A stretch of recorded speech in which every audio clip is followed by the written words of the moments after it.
Hey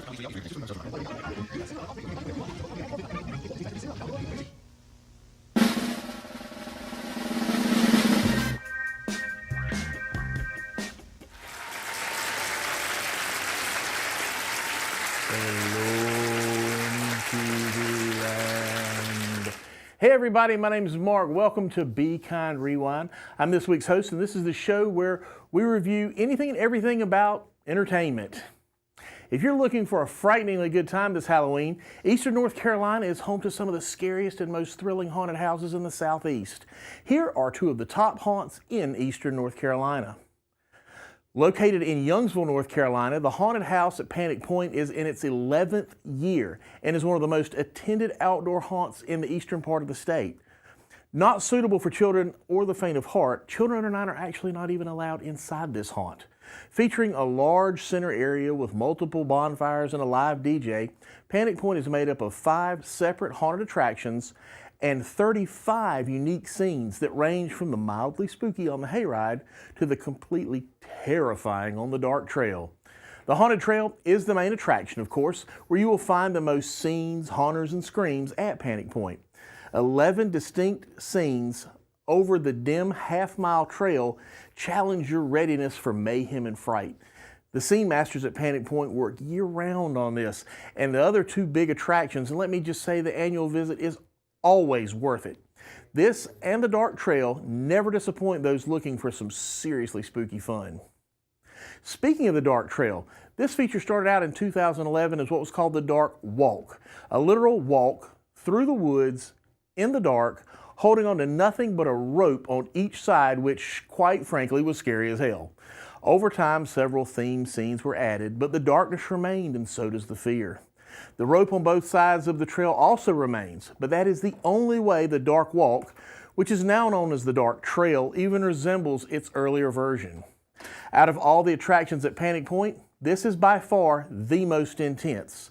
From creatures in the dark along the trail that you literally cannot see in the woods, to a haunted bus and even a laser swamp, you do not want to miss the Dark Trail. After being down for a season, okay, several seasons if you count intensity, the Howling Hayride at Panic Point is back and is much improved this season. So let's face it, in the past you went on the hayride to rest your feet. There just wasn't much intensity to it outside of the chainsaw and the bar scene.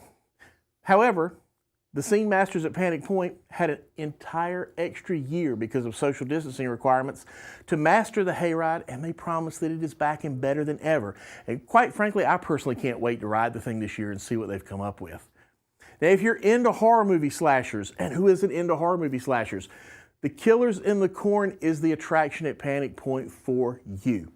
Inside, you will find all of your favorite iconic horror slashers just waiting to cut you up. I mean, cut up with you.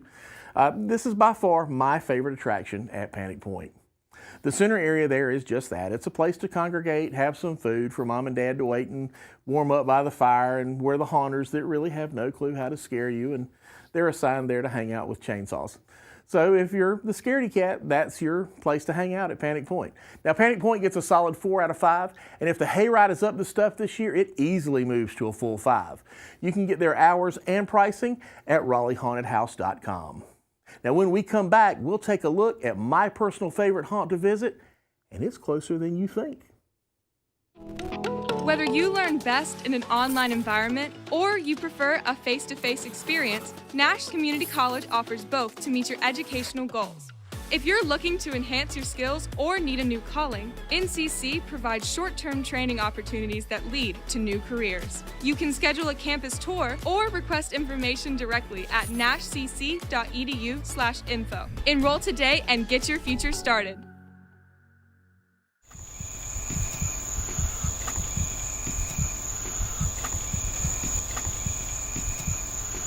We are the Darkside Haunted Estates.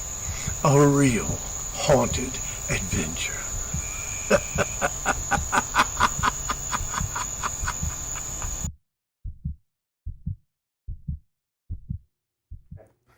Welcome back to Be Kind Rewind. Anyone who has ever braved the dark side haunted estates knows that familiar face. That's Jerry, a longtime staple and the hauntingly welcoming fixture that greets every single patron that enters the haunt. Personally, he's probably one of my favorite parts of the venue because seeing him at the entrance, it's like seeing an old friend, one dressed as a vampire threatening to remove all your blood, but an old friend nonetheless. Darkside isn't your average haunted house. For 40 years, Darkside Haunted Estates in Johnston County near Middlesex has been the ultimate spot for chills and thrills and is one of the oldest and quite frankly best themed haunts in North Carolina. The attention to detail spent on each and every set is mind-blowing. The theming is something you would expect at one of those huge theme parks that might be run by a mouse or even a killer whale, depending on where you go. There is not any part of it that's not haunted, so if you're the faint of heart, you might want to wait for the Christmas event to enjoy it. Darkside's layout makes it more of a haunted adventure than just a haunt, and that's what part of makes it so cool. So once you've said hello to Jerry at the gate and you've been granted the access to your own demise, you make your way to the line for the Mayhem Hayride. And the first thing that you notice is that all of the trams are returning empty. As you board the tram and head back through the haunted barn and the old western town, you are joined by the creatures of the trail. But hold on tight, this ride gets a bit erratic. At the end of the ride lies the entrance to the quarter-mile maze of thrills and chills that passes through amazing sets full of Victorian house facades, barns, huge boats, and the all-new crypt that leads to the cemetery where demons and beasts await you. As you near the end of the trail and you think everything's going to be okay, you come upon JoJo's Clown Town. And if you aren't scared by the time you get to JoJo's, you will be when you leave JoJo's. Exiting the trail, you'll come upon the slaughterhouse to your left, which is another amazing experience with incredible theming and lots of gruesome scares. Exiting Slaughterhouse, you'll find the Bondi Hotel, a truly unique experience in haunted hospitality, and one that's seriously scary elevator ride. The place gives new meaning to checking in and never checking out. Finally, you can walk across the Midway area to the asylum where autopsies and embalming as well as things that go bump in the night await you. And if you're feeling extra brave, you might attempt the Buried Alive Simulator. And yes, it feels like you are being buried alive. The haunt kicks off every Friday and Saturday night at 7 p.m. with a freak show parade of characters entering the haunt. So make sure you get there early. Of course, one of my favorite things about this haunt is the fact that when haunt season ends, the cast at Darkside managed to completely retool the hayride in Midway in 2 weeks into a Christmas wonderland for the holidays. The Christmas event truly offers a unique experience that is fun for the entire family. So as far as haunts go, Darkside is easily one of the most intense experiences in Eastern North Carolina, and it gets a solid 5 out of 5. Now we're going to take a short pause, and we'll see you back here in 60 seconds to talk about a new fan film called The Last Nightmare, which of course features Master Slasher Wes Craven's Freddy Krueger. Later, we'll also talk to the man behind the fan film, so don't go away.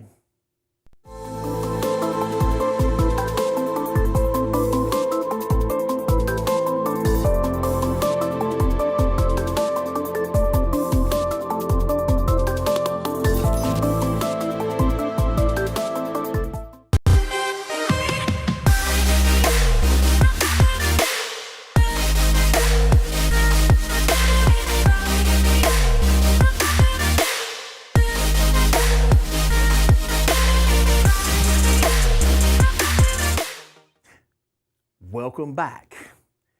It was impossible to be a child of the 80s and not know who Freddy Krueger was. Wes Craven's Dream Warrior single-handedly saved New Line Cinema from complete financial collapse with the first film alone, and the studio quickly became known as the house that Freddy built. The franchise was so popular that it turned a 9-film nightmare-making machine that established Freddy as the horror icon of the 1980s and made us all terrified to go to sleep at night. I remember being 12 years old, not wanting to walk down Elm Street in Spring Hope, and then I realized every town has an Elm Street. The original 8 films all starred one man, Robert Englund, as the knife-glove-wielding slasher. A 2010 reboot of the original without Englund as Krueger bombed, and the franchise went dormant. Most fans see the 8th film, Freddy vs. Jason, as the final in the series, and that was 18 years ago. However, a recent fan film and concept trailer entitled The Last Nightmare from local horror guru Jermaine Nix of Main Genius Productions takes a different look at Freddy and a look back at his childhood and the path that led him to become the fictional iconic serial killer that the parents of Springwood burned to death to protect their children, only to have him start showing up and killing them in their dreams, but actually making it happen in real life. In the film, we find out that Freddy always had that thirst for blood and mayhem, even as a child. The film stars Samantha Larkin and Brandon Wagner as Nix's version of Krueger. Let's take a look at the trailer for The Last Nightmare.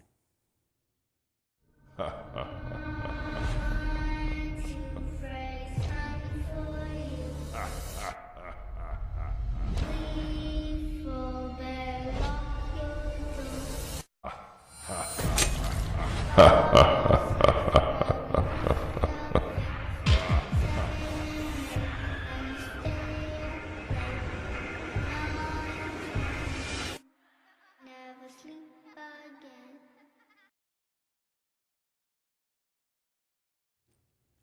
Welcome back to Be Kind Rewind. I am here with writer, director, and producer of The Last Nightmare, Jermaine Nix of Main Genius Productions. Jermaine is involved in a lot more than just filmmaking. He does a lot of stuff with anti-bullying and things of that nature. And he's very active on social media and things of that nature. But we're here to talk about The Last Nightmare. So tell me, Jermaine, welcome to the show first. Thank you. Who inspired you to get into horror?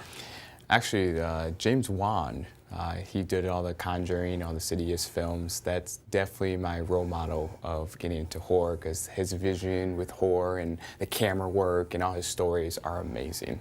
Cool. So what drove you to Freddy?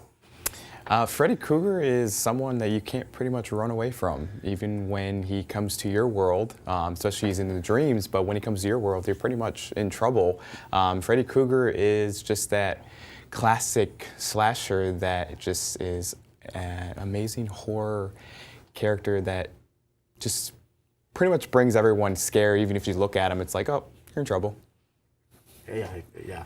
So tell us a little bit about the film. Take us through, it goes back to his childhood. Is that what I'm seeing? So, yes. So yeah, it's starting off like when he was I think 12 years old, and he starts realizing that he's not normal.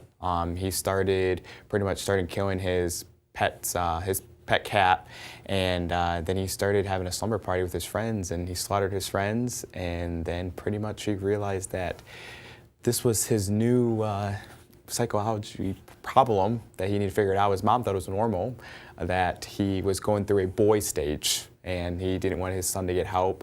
And but there's a backstory that his father was kind of doing the same thing, and she was making sure that it wasn't normal for a normal boy to kind of go through a stage like this, but she kind of didn't want to actually believe it. So you're bringing in the whole family dynamic, the whole Krueger family Yes. is coming into this film. Wow.